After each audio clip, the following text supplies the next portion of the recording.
श्रीराम जय जय राम। श्री अनंतकोटी ब्रह्मांड नायक राजाधिराज सच्चिदानंद सद्गुरु श्री ब्रह्मचैतन्य महाराज की जय। जय जय रघुवीर समर्थ।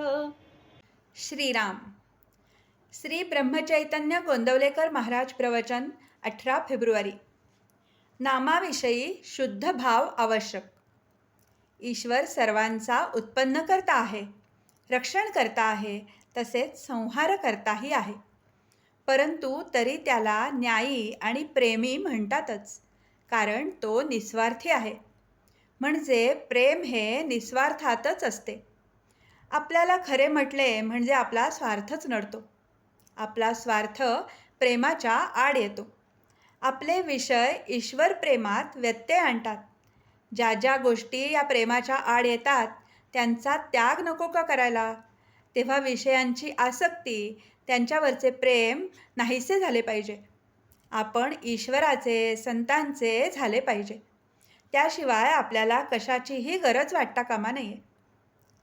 एकाच मातीचा जसा गणपती, बाहुले किंवा मडके होते, त्याप्रमाणे ईश्वरही आपल्या भावनेप्रमाणे होतो. म्हणूनच आपला भाव नेहमी शुद्ध आणि निस्वार्थी असावा.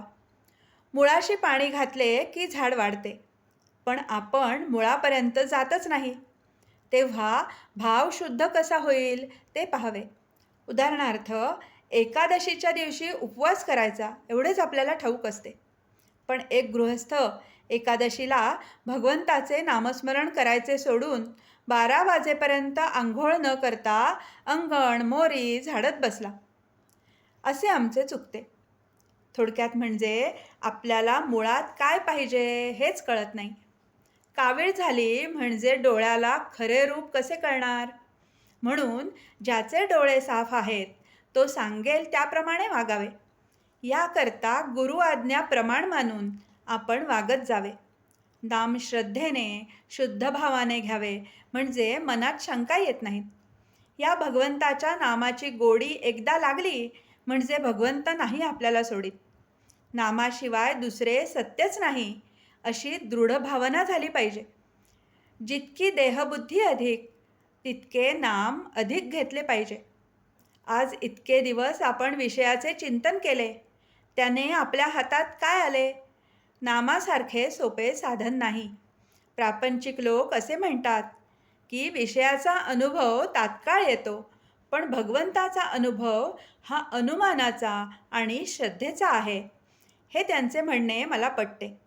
प्रापंचिक लोक प्रपंच सोडित नाहीत याचे मला नवल वाटत नाही, पण ते सुख चिरकाल टिकणारे आहे ही समजूत करून घेऊन त्यामध्ये रमतात, याचे मला वाईट वाटते.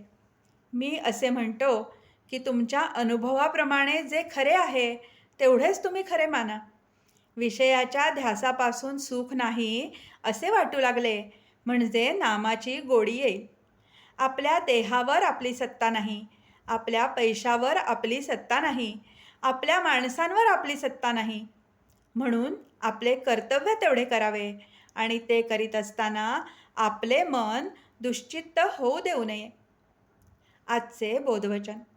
भगवत प्राप्ती हे आपल्या जीवनाचे ध्येय ठरवून आपण नेहमी त्याच्या भोवती फिरत असावे, म्हणजेच त्याच्या अनुसंधानात असावे. जानकी जीवन स्मरण. जय जय राम.